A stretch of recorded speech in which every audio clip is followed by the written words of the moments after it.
proportionate steps to defend itself and to dismantle the vile terrorist infrastructure that has caused death and continues to threaten them. And we know that terrorists based in Pakistan threaten India and Western interests. It was the country that Osama bin Laden was hiding in.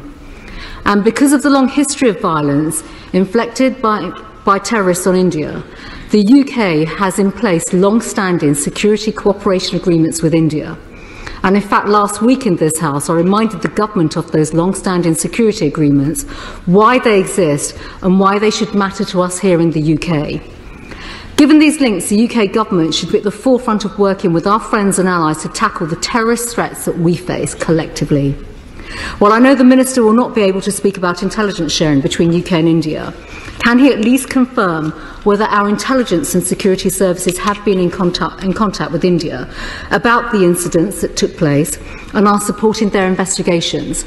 Has the government provided any specific security assistance to India in the aftermath of the terrorist attack in Kashmir? Could Britain offer specific support that might help avert escalation? Does the Minister agree with the assessment made by India that the Resistance Front, who claim responsibility for the 22nd April attacks, are a front for Pakistan-based terrorist group Lashkar-e-Taiba? Lashkar-e-Taiba are a proscribed terrorist group who have a clear history of committing acts of terror against India and have reported links to Hamas, including reports that Hamas representatives have met with them earlier this year. Can the Minister confirm if the UK government is aware of any cooperation and links between Lashkar-e-Taiba and Hamas?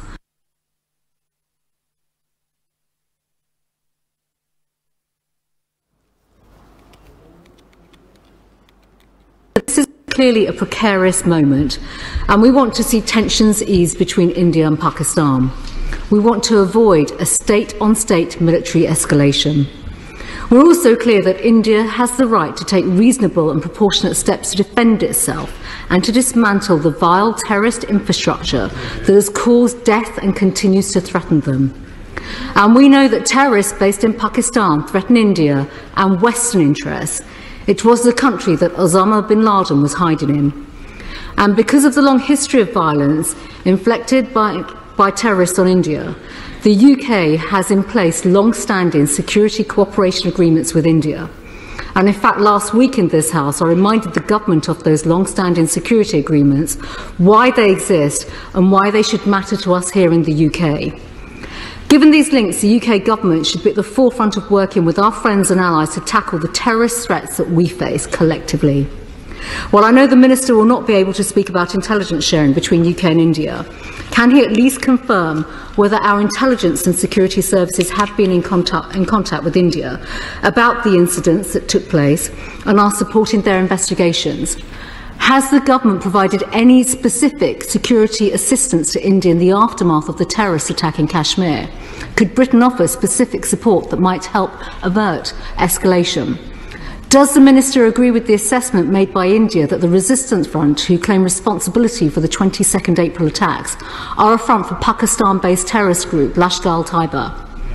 Lashkar-e-Taiba are a proscribed terrorist group who have a clear history of committing acts of terror against India and have reported links to Hamas, including reports that Hamas representatives have met with them earlier this year.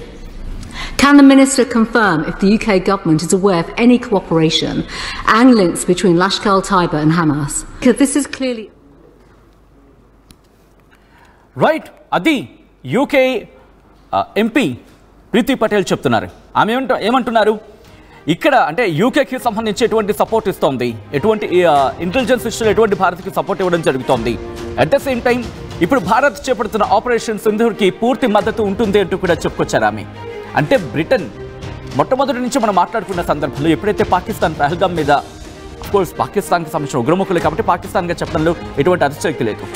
Pahalgam దాడికి సంబంధించి ఎప్పుడైతే జరిగిందో ఆ తర్వాత నుంచి ప్రపంచ దేశాలన్నీ మద్దతుగా ఉంటే ఇటు యూకే పార్లమెంట్లోని ఆ బలం వినిపించింది, ఆ వాదన వినిపించింది. భారత్కు ఏ స్థాయిలో దన్నుగా ఉంటుంది అంటూ అక్కడే ఎంపీలు అక్కడే ప్రభుత్వాన్ని వాళ్ళు అడుగుతున్నారంటే అర్థం చేసుకోవచ్చు. ఇటు ప్రపంచ వేదికలపై భారత స్థానం ఏ స్థాయికి చేరుకుంటుందో. At the same time ammunitions విషయంలో కూడా ఏ స్థాయిలో సపోర్ట్ కావాలంటే కూడా వాళ్ళు మాట్లాడిన సందర్భం అఫ్కోర్స్ అన్నీ మనకి బయటికి చెప్పే అవకాశాలు ఉండవు. కాబట్టి ఇటువంటి సిచ్యువేషన్లో ఏవైనా లేటెస్ట్ అడ్వాన్స్డ్ టెక్నాలజీ కావాలా? ఎందుకు ఈ మాట అన్నాను అనేది మా ప్రతినిధి మధు ఫోన్ అయిన తర్వాత మీకు చెప్పే ప్రయత్నం చేస్తాను. మా ప్రతినిధి మధు దగ్గరికి వెళ్ళే ప్రయత్నం చేస్తాను.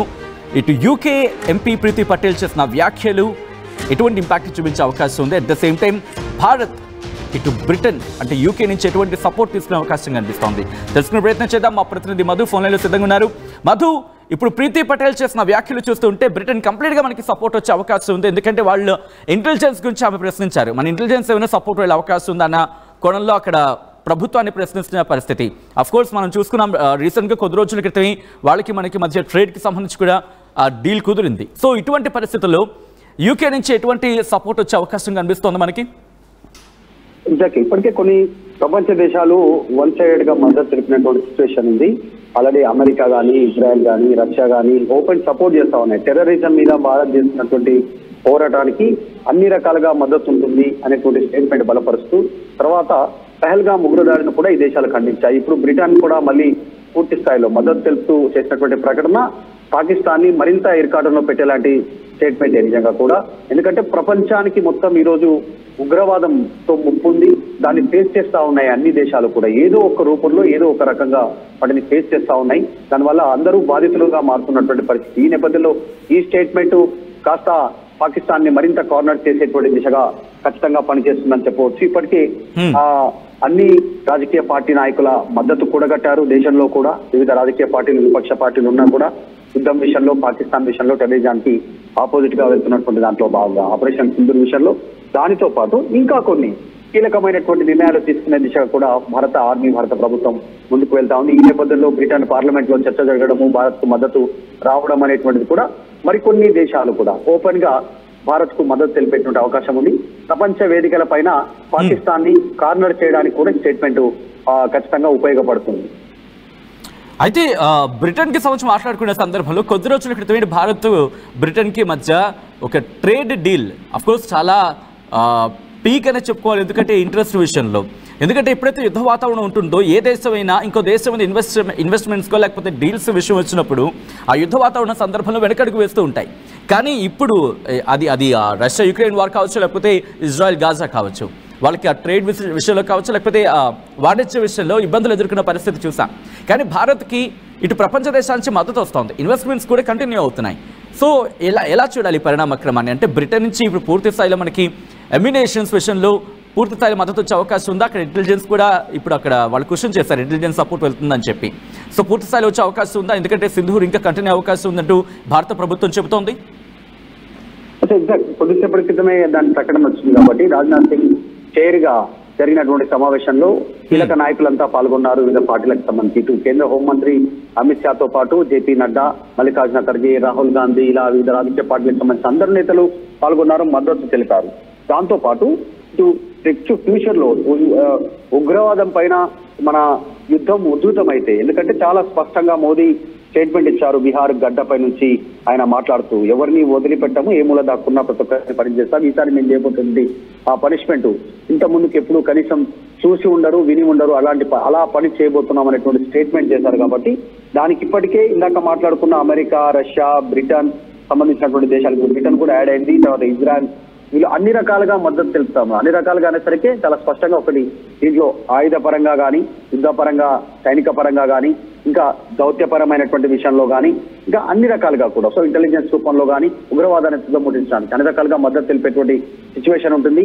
ఆ వేదికగానే ముందుకు వెళ్తా ఉంది. చాలా వ్యూహాత్మకంగా భారత్ కూడా ముందుకు వెళ్తా ఉంది. ఏదో పహల్గామ్ ఉగ్ర దాడి జరిగిన తర్వాత ఏదో దేశ ప్రజలని శాంతిపరచడానికో అటాక్స్ చేసేలాంటి దిశగా ముందుకు వెళ్ళలేదు. ఖచ్చితంగా చాలా స్పాట్స్ గుర్తించారు, చాలా స్పష్టంగా టార్గెట్లను గుర్తించారు, టార్గెట్లను కంప్లీట్ చేశారు, వాటి మొత్తం ధ్వంసం చేశారు. అసలు మసూద్ అజార్ కి సంబంధించినటువంటి అతి పెద్ద సంబంధించినటువంటి టెర్రరిస్ట్ యాక్టివిటీ ఉన్నటువంటి ఆ ప్రాంతాన్ని నామరూపాలు లేకుండా చేసినటువంటి సిచ్యువేషన్. కుటుంబ సభ్యులు, అనునయులు, ఆయన శిష్యులు అందరూ చనిపోయారు. సో వాడు ఒక్కడే బతుకున్నాడు, వాడిని కూడా ఖచ్చితంగా అంతమొందించే పరిస్థితి ఉంటుంది. ఈ పరిస్థితుల నేపథ్యంలో ఈ బ్రిటన్ నుంచి కూడా పూర్తి మద్దతు రావడం, ఇంటెలిజెన్స్ పరంగా కానీ ఫ్యూచర్ లో అన్ని రకాలుగా కూడా ఖచ్చితంగా ఫ్యూచర్ అమ్యునేషన్ విషయంలో కూడా రావచ్చు. ఫ్యూచర్ లో ఆయుధ పరంగా కూడా మనకు మద్దతు తెలిపే పరిస్థితి. ఆల్రెడీ ఇజ్రాయెల్ పూర్తి సహకారం అందిస్తా ఉంది ఈ ఐరన్ డ్రోమ్స్ గతంలోనే భారత్ కి ఇచ్చినటువంటి సిచ్యువేషన్, యాంటీ మిజైల్ ఏదైతే పాకిస్తాన్ మిజైల్స్ ప్రకటిస్తే వాటిని ముందుగానే గుర్తించి గాల్లోనే పేల్చివేసేటువంటి టెక్నాలజీ ఇవన్నీ ఉన్నాయి. స్వతహాగా భారత్ కు ఉన్నాయి, ఇంకా ఎక్స్ట్రా కూడా యాడ్ అవుతున్నటువంటి పరిస్థితి. ఫ్యూచర్ లో అమెరికా నుంచి కూడా వచ్చే అవకాశం ఉంది, రష్యా నుంచి వచ్చే అవకాశం ఉంది, ఇప్పుడు బ్రిటన్ కూడా తోడు కావడంతో కొంత ఉగ్రవాదం మీద తీవ్ర పోరు ఉండే అవకాశం ఉంది. రైట్ మధు, అఫ్ కోర్స్ పాకిస్తాన్కి ప్రపంచ దేశాల నుంచి భారత్ ప్రపంచ దేశాల సపోర్ట్ తీసుకొని పాకిస్తాన్ మీద అటాక్కి వెళ్లాల్సినంత పని మనకు అవసరం లేదు. కానీ ప్రపంచ దేశాలను కలిసి శాంతి మంత్రం అనే పట్టుకొని కూర్చుంటే కనుక ఒకనొక సందర్భంలో పాకిస్తాన్ దాడి చేసిన తర్వాత కావచ్చు, లేకపోతే పహల్గామ్ అటాక్ తర్వాత మనం దాడి చేసిన తర్వాత ఒక్కసారిగా శాంతి మంత్రం పట్టుకుంటే ఒక ఇబ్బందికర వాతావరణం ఉంటూ ఉంటుంది. ఎందుకంటే గతంలో కూడా చూసాం, ఉన్నటువంటి ప్రపంచం అంతా ఒక్కసారిగా శాంతి మంత్రం పట్టుకుంటుంది. ఎందుకంటే ఘటన జరిగినప్పుడు అటువంటి మాట వినిపించదు. సో అందుకే భారత్ ఒక అడుగు ముందే వేస్తోంది. ఎప్పుడైతే మనం పహల్గామ్ దాడి తర్వాత ప్రపంచ దేశాలు మనకి కాల్ చేసిన తర్వాత, at the same time operation Sindoor మన ఎగ్జిక్యూషన్ చేసిన తర్వాత ప్రపంచ దేశాలకు ఇటు జయశంకర్ కావచ్చు, లేకపోతే విదేశాంగ ప్రతినిధులు కావచ్చు, విదేశాంగ మంత్రి ఎస్ జయశంకర్ కావచ్చు, విదేశాంగ ప్రతినిధులు కావచ్చు, దాంతోపాటు ఎన్ఎస్ఏ అజిత్ దోవల్ కావచ్చు, అలాగే రాజ్నాథ్ సింగ్ కావచ్చు, అమిత్ షా, ఇలా అందరూ కూడా వెంటనే కమ్యూనికేట్ చేశారు ప్రపంచ